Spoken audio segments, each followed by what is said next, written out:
Hello दोस्तों, मैं लेकर आया हूँ आपके लिए प्राचीन इतिहास। तो देर ना करते हुए स्टार्ट करते हैं। इतिहास शब्द की उत्पत्ति हिस्टोरिका शब्द से हुई है। इतिहास शब्द की उत्पत्ति हिस्टोरिका शब्द से हुई है, जिसका अर्थ है जांच, अर्थात अन्वेषण द्वारा प्राप्त किया गया ज्ञान। अर्थ क्या है इसका? जांच अर्थात अन्वेषण द्वारा प्राप्त किया गया ज्ञान। उसके बाद हेरोडोटस को इतिहास का पिता कहा जाता है। किसको?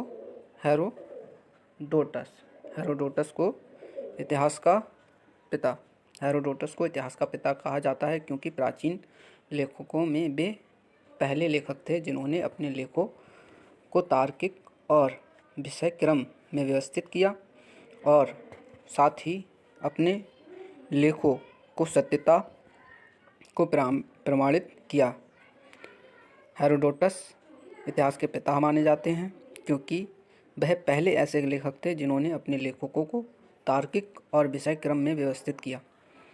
उसके बाद आ जाता है प्राचीन भारतीय लोग अपने देश को भारतवर्ष के रूप में जानते थे। जो प्राचीन भारतीय लोग थे वो अपने देश को भारतवर्ष के रूप में जानते थे। इसे जम्बूद्वीप का मतलब होता है जामुन के वृक्षों का महादेश। इसको जम्बूद्वीप या जामुन के वृक्षों का महादेश भी कहा जाता था।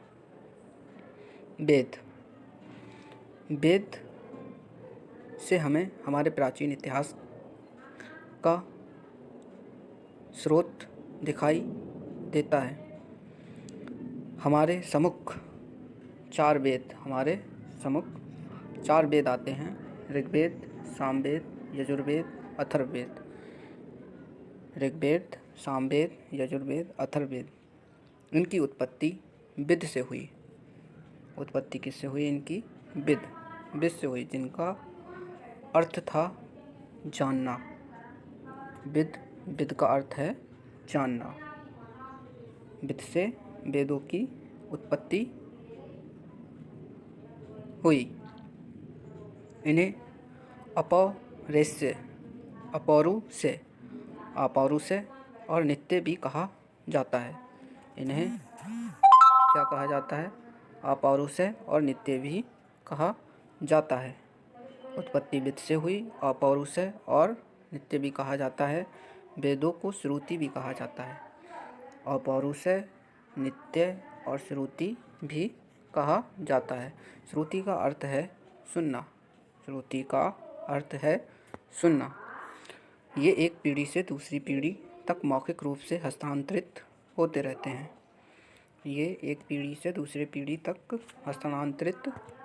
रहते हैं। वेद मूल रूप से श्लोक और प्रार्थनाएं हैं जो लोगों के अलग अलग समूहों द्वारा ईश्वर को अर्पित की गई हैं। एक हिसाब से वेद श्लोक और प्रार्थनाएं हैं जो अलग अलग समूह द्वारा ईश्वर को अर्पित हैं। इन्हें संहिता भी कहा जाता है। चारों वेदों के बारे में बात चल रही है अभी। चारों वेदों को मिलाकर संहिता भी कहा जाता है। कौन कौन से नाम हो गए? एक अपौरुषेय, नित्य, श्रुति भी कहा जाता है और क्या कहा जाता है? संहिता भी कहा जाता है। श्रुति का मतलब होता है सुनना। ठीक।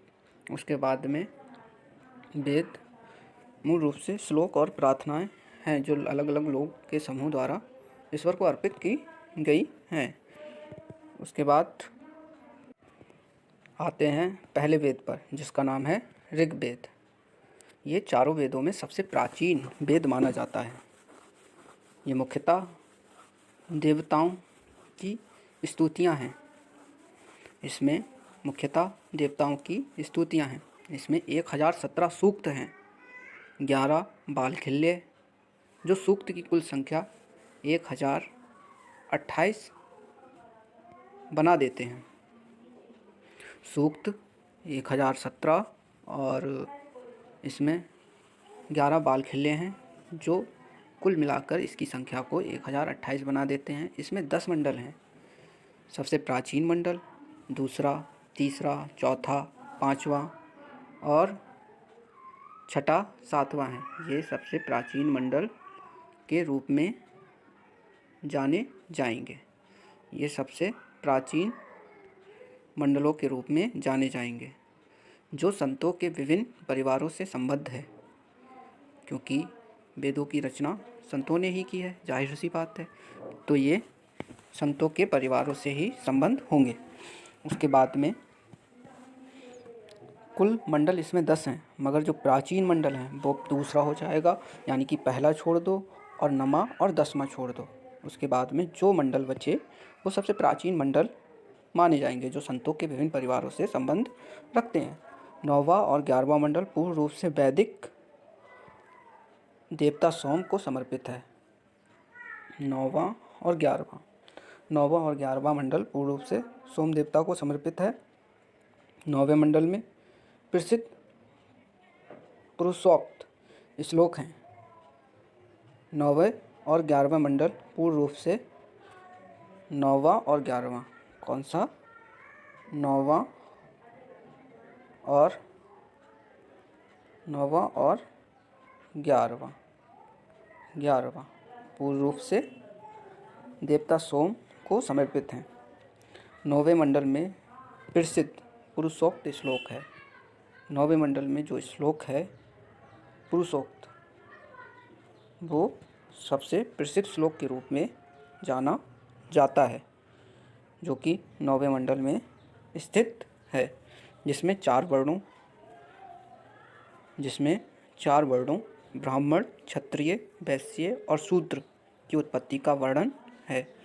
इसमें सबसे 9वें मंडल में पुरुषोक्त श्लोक का वर्णन है, जिसमें मनुष्य के 4 वर्णों का जिक्र किया गया है, जिसके आधार पर हम मनुष्य को विभाजित करते हैं, जिसके आधार पर हम मनुष्य को जाति के आधार पर व्यक्त करते हैं। माना जाता है कि जो ब्राह्मण हैं वो ब्रह्मा के शीर्ष से उत्पन्न हुए हैं, और जो क्षत्रिय हैं वो ब्रह्मा जी के भुजाओं से उत्पन्न हुए हैं, और जो वैश्य हैं उनकी उत्पत्ति ब्रह्मा जी की जंघाओं से, और शूद्र उनकी उत्पत्ति का वर्णन ऋग्वेद के अनुसार ब्रह्मा जी के चरणों से माना जाता है। अर्थात इसके बाद गायत्री मंत्र, प्रसिद्ध गायत्री मंत्र ऋग्वेद का सबसे पवित्र श्लोक है, जिसका वर्णन विश्वामित्र द्वारा लिखे गए 3रे मंडल में,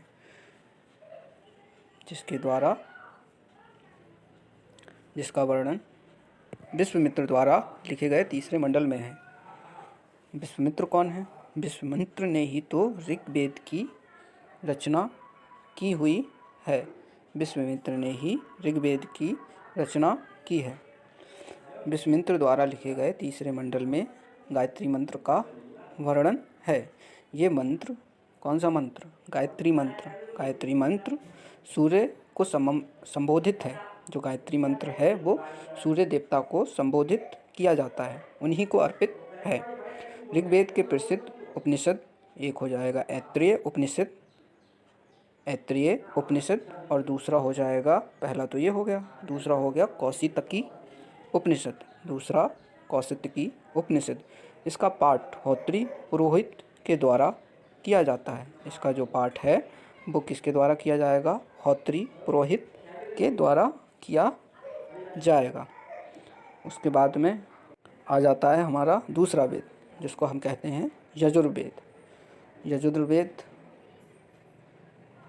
में बलिदानों की रीतियों का संग्रह दिखाई देता है, यानी कि यजुर्वेद में बलिदान की रीतियों का वर्णन है, किस तरीके से हमें अपने ईश्वर के प्रति बलिदान देना चाहिए। इस बात का वर्णन हमें यजुर्वेद में देखने को मिलता है। उसके बाद में यह 2 भागों कृष्ण यजुर्वेद गद्य में की गई टीका और शुक्ल यजुर्वेद बलिदान के सूत्र और रीतियाँ में विभक्त है। जो हमारा यजुर्वेद है वो यजुर्वेद दो भागों में बांटा गया है। एक कृष्ण यजुर्वेद जिसमें गद्य में की गई टीका का वर्णन है, और दूसरा शुक्ल यजुर्वेद, इसमें बलिदान के सूत्र और रीतियों का वर्णन किया गया है। यजुर्वेद के महत्वपूर्ण उपनिषद, अभी हमने पीछे ऋग्वेद के उपनिषद पढ़े थे, अब यहाँ पर यजुर्वेद के उपनिषद आते हैं। बृहदारण्यक उपनिषद, कथा उपनिषद, बृहदारण्यक उपनिषद, कथा उपनिषद। उसके बाद में आ जाता है अगला टॉपिक, तैत्तिरीय ब्राह्मण, कृष्ण यजुर्वेद से संबंधित है। तैत्तिरीय ब्राह्मण किससे संबंधित है? कृष्ण यजुर्वेद से संबंध है। शतपथ ब्राह्मण शुक्ल यजुर्वेद से जुड़े सभी ब्राह्मणों में सबसे महत्वपूर्ण और सबसे लंबा है। जो शतपथ ब्राह्मण शुक्ल है, वो जो शतपथ ब्राह्मण है वो शुक्ल यजुर्वेद में है और सबसे महत्वपूर्ण और लंबा है। ये शतपथ ब्राह्मण के बारे में दिया गया है, शतपथ ब्राह्मण। उसके बाद में ऋग्वेद का पाठ अथर्वायु पुरोहित द्वारा किया जाता है, यानी कि यजुर्वेद को पढ़ने वाले को कहा जाएगा अथर्वायु। जो यजुर्वेद को पढ़ता है उसको अथर्वायु कहा जाएगा। और ऋग्वेद को पढ़ने वाले को क्या कहा जाता है? होर्थ कहा जाता है। उसके बाद में हम आ जाते हैं अपने तीसरे वेद पर, जिसका नाम है सामवेद। इस वेद में संगीत विज्ञान की उत्पत्ति को इसका स्रोत माना जाता है। जो भारत की संगीत की उत्पत्ति है वो सामवेद से मानी जाती है। संगीत विज्ञान की उत्पत्ति सामवेद से हुई है। विशेष प्रकार के पुरोहित उद्गात्री द्वारा इन्हें गाया जाता है, यानी कि इसको पढ़ने वाले को क्या कहा जाएगा? उद्गात्री कहा जाएगा। हमने अभी पीछे पढ़ा कि यजुर्वेद को पढ़ने वाले को अथर्वायु कहेंगे और ऋग्वेद को पढ़ने वाले को होर्थ कहेंगे। ऋग्वेद को पढ़ने वाले को होर्थ कहेंगे, यजुर्वेद को पढ़ने वाले को अथर्वायु और सामवेद को पढ़ने वाले को उद्गात्री। उसके बाद में आ जाता है विशेष प्रकार के पुरोहितों उद्गात्री द्वारा इन्हें गाया जाता है। इसे गीतों की पुस्तक के रूप में भी जाना जाता है। किस पुस्तक के रूप में जाना जाता है? इसको गीतों की पुस्तक के रूप में भी जाना जाता है। सामवेद के प्रसिद्ध उपनिषद छंदोग्य उपनिषद, इसे भगवान कृष्ण का वर्णन है। जो छंदोग्य उपनिषद है, छंदोग्य उपनिषद, इसमें भगवान कृष्ण का वर्णन है। और केना उपनिषद, ये भी सामवेद का प्रसिद्ध उपनिषद है। यजुर्वेद के उपनिषद कौन से हो जाएंगे? एक हो जाएगा बृहदारण्यक उपनिषद, दूसरा कथा उपनिषद। उसके बाद में आ जाता है हमारा चौथा वेद, जिसका नाम है अथर्ववेद। इसमें तंत्र मंत्र, जादू और सम्मोहन विद्या का संग्रह देखने को मिलता है। इसमें किस किस का संग्रह देखने को मिलता है? तंत्र मंत्र, जादू और सम्मोहन विद्या का संग्रह देखने को मिलता है। अथर्व शब्द का अर्थ जादुई सूत्र होता है, इसका अर्थ ही जादुई सूत्र है, तो इसलिए इसमें तंत्र मंत्र और जादू का ही संग्रह देखने को मिलेगा। उसके बाद में इस स्रोत का उद्देश्य भूत पिशाच को भगाने, मित्रों का विश्वास जीतने और ठोस सफलता प्राप्त करना है। यानी कि अथर्ववेद का मुख्य उद्देश्य क्या है? भूत पिशाच को भगाना और मित्रों का विश्वास जीतना। यानी कि एक हिसाब से इसमें टोना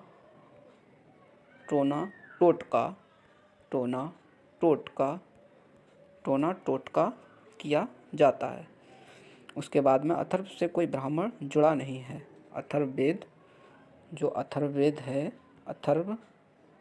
अथर्ववेद, इससे कोई ब्राह्मण जुड़ा हुआ नहीं दिखाई देगा। उसके बाद में अथर्ववेद के उपनिषद कुछ इस तरीके से हैं। सर्वप्रथम जो हमारे पेपर के नज़रिए से सबसे इम्पोर्टेंट है सत्यमेव जयते।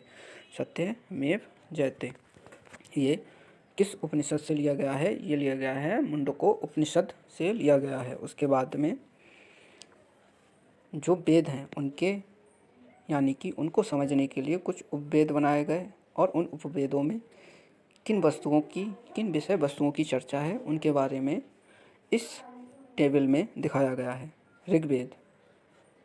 ऋग्वेद में आयुर्वेद उपवेद आता है, यानी कि जो वेद है ऋग्वेद उसमें जो उपवेद आता है उसका नाम है आयुर्वेद। और इसमें जो विषय वस्तु आती है वो है चिकित्सा और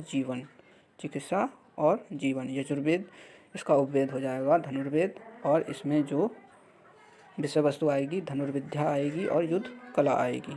जो यजुर्वेद हो जाएगा ये धनुर्विद्या और युद्ध कला से संबंधित कहा जाएगा। उसके बाद में सामवेद, इसमें जो उपवेद आएगा वो होगा गंधर्ववेद, और गंधर्ववेद में जो विषय वस्तु होगी वो होगी संगीत और नृत्य पद्य।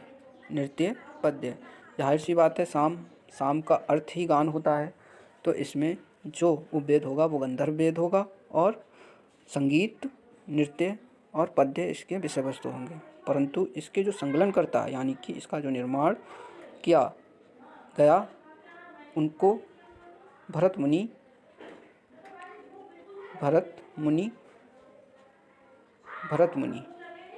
के नाम से जाना जाता है। भरत मुनि को इसका संकलनकर्ता माना जाता है। किसका? सामवेद का संकलनकर्ता माना जाता है। अथर्ववेद का संकलनकर्ता अथर्वा ऋषि को अथर्ववेद का संकलनकर्ता माना जाता है। इसमें उपवेद आता है शिल्पवेद, और इसकी विषय वस्तु हो जाएगी अभियांत्रिकी वास्तु शिल्प। इसकी विषय वस्तु हो जाएगी अभियांत्रिकी वास्तु शिल्प। अतः हम कह सकते हैं कि ऋग्वेद और यजुर्वेद में इतिहास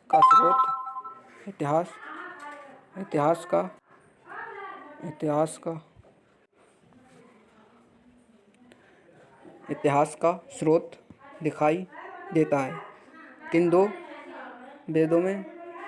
ऋग्वेद और यजुर्वेद में। परंतु जो सामवेद और अथर्ववेद है इसमें विशेष साहित्यिक स्रोत कुछ दिखाई नहीं देता है।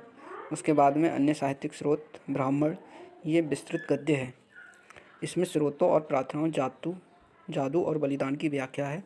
शतपथ ब्राह्मण सबसे प्रसिद्ध ब्राह्मण ग्रंथ है। शतपथ ब्राह्मण ग्रंथ है सबसे प्रसिद्ध ब्राह्मण ग्रंथ माना जाता